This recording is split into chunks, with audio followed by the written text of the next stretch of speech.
Hey guys, what's going on? I'm back with you guys. This is gonna be called my MCU review. I'm back to doing reviews for different things, and honestly, man, this is my baby. This is what I used to do. This is what actually I'm paying homage back to how I started my universe, my own multiverse. I'm paying homage to what I did because it's the end of the year, and I think it's been almost 5 or 10-year anniversary of me doing YouTube videos. So you know what? I have to pay homage to what I used to do and what I used to actually get me reviews before I started doing my Bash Tarot readings or anything else. I actually used to do movie reviews. Believe it or not, I used to do movie reviews. So we're gonna go back to that, baby. Back. I'm back. All right, guys. Well, with this review session, I call it, is we're gonna talk about 3 Pacific films. Okay. First, we're gonna introduce Enternals. Second is the new SpiderMan No Way Home, and then also thoughts of Doctor Strange new trailer. Sorry if you guys can see my holiday. I dressed up. I hope you did too. So my thoughts of Enternals. You know what? A lot of people said a lot of things about this film, and you know what? I really didn't think they did a great job.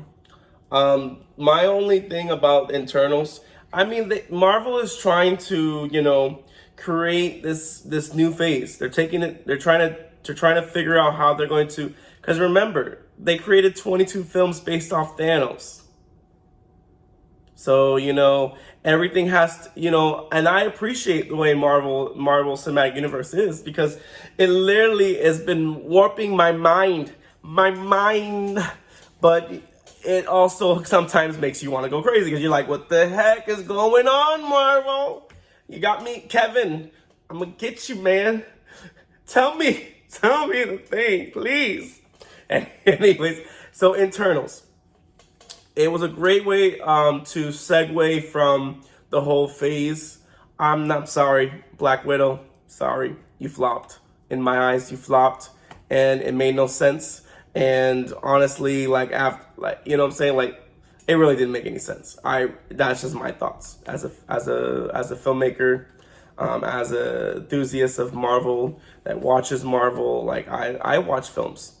I love films. I study films. I'm actually a local actor, and I actually started my own production company. So I think I know what I'm talking about when I say like it was a flop. It really was a flop. I really think that they thought this film was going to do really good, but in actuality it wasn't, because there was a lot of plot holes in the film.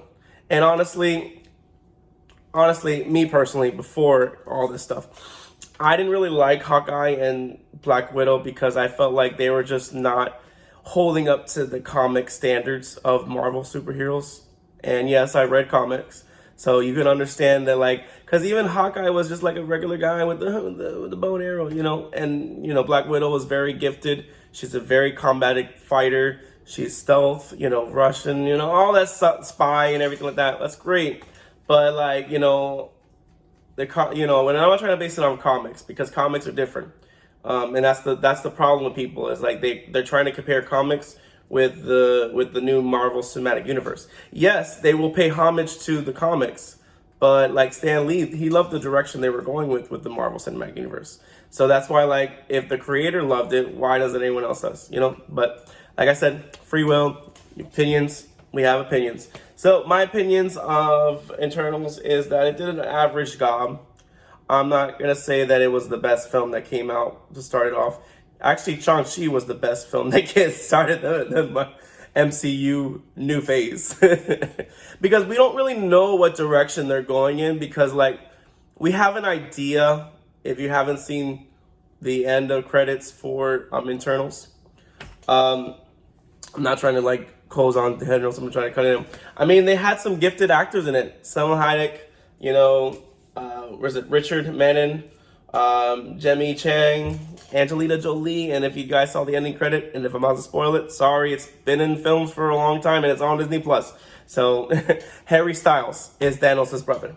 So in a sense, we're kind of seeing something going, but we don't know what direction we're going in. See, that's the difference about the last films that came out before Endgames.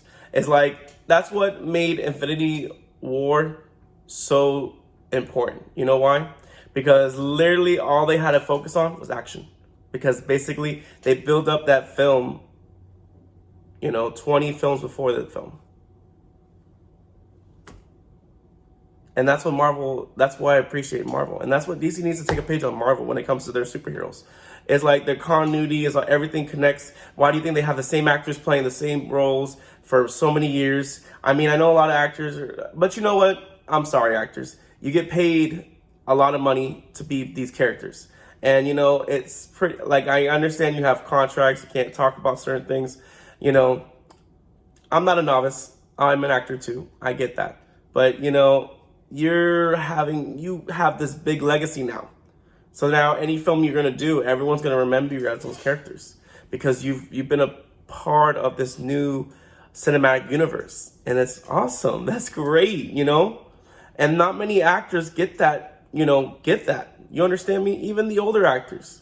You know what I'm saying? And that's why Marvel's also paying homage to all the older actors that have been around the business for a long time. Why do you think they're bringing Russell Crowe for Thor? Why do you think they brought all these other actors in here? Michelle Pfeiffer, a lot of different older actors. They've been around for a long time, but they're paying homage to them. Samuel Jackson. Like, I love it. Okay, so Eternals was all right. The cinematic is awesome. The size of the freaking Celestials is fucking insane. But I really think that they really rushed this film. I really do think they rushed it. I feel like they could have, they expanded on certain things, but they could have. I don't think they really introduced the Internals. They didn't really introduce the Internals correctly, in my opinion. But I could be wrong. So now, now we're gonna go to my favorite movie of all time, Spider-Man, No Way Home. Okay, guys, if you don't want to watch this and you're going to cut it off here, that's fine and come back later. But I'm not going to really try to spoil anything, something that has not already been released, okay? I'm not really spoiling anything if it's been already released and it's been in theaters for almost 2 weeks. And it's like the #1 film all across the world. So at that point, everyone pretty much have seen it. So No Way Home is an interesting film. And you know what? I really kind of felt that it was going to go into introduce the SpiderVerse. And they're very, very intrigued about it because in a sense, they've already introduced the multiverse, with Loki and WandaVision.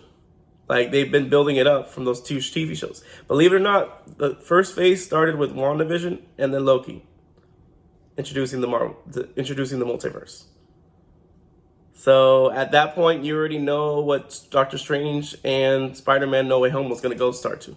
And you know what?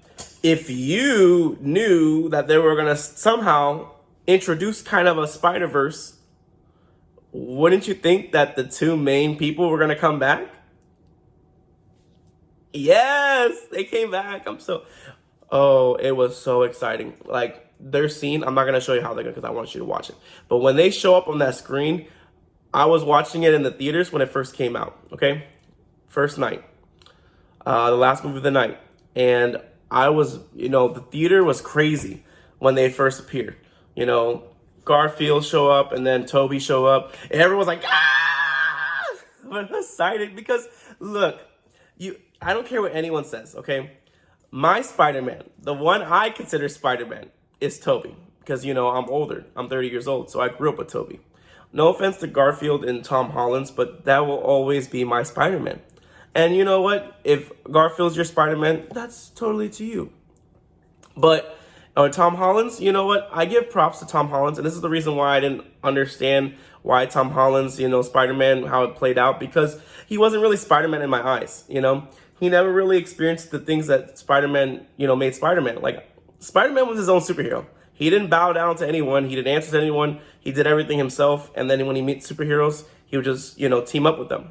But Spider-Man was his own superhero. And that's why I appreciate Tobey's version.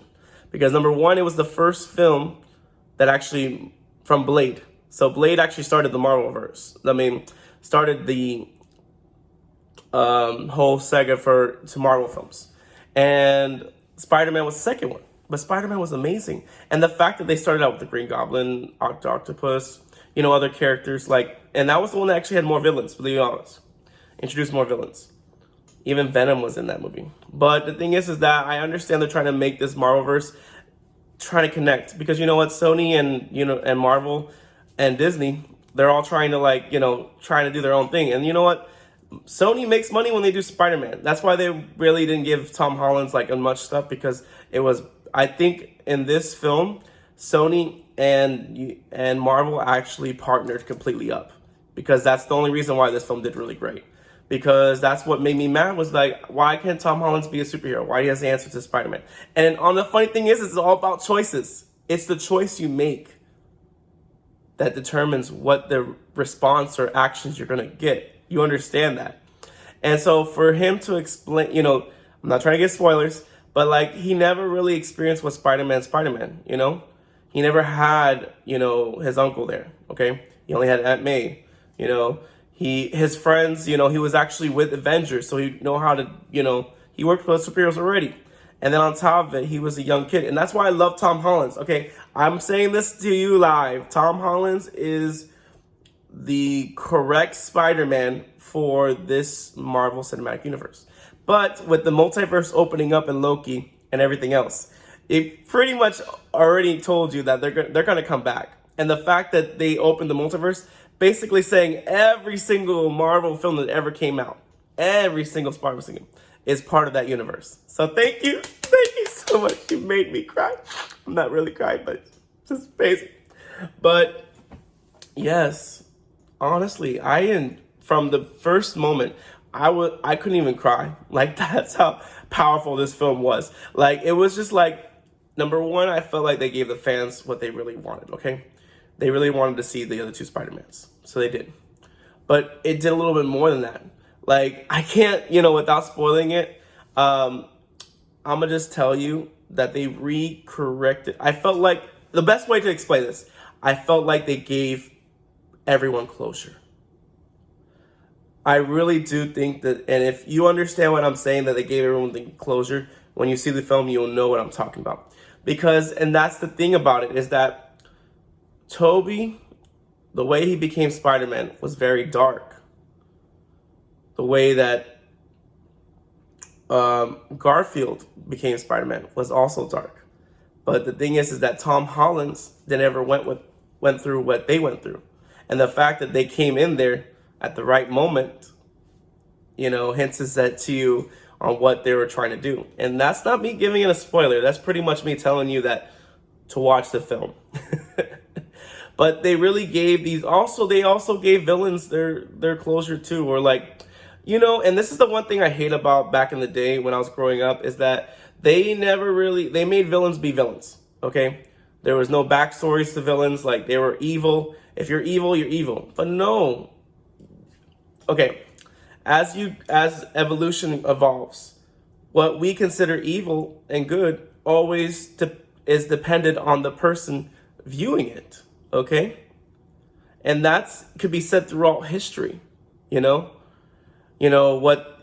people were back in the 1300s, about middle ages, when people were scientists, people thought that's devil work, and they thought being a scientist was evil.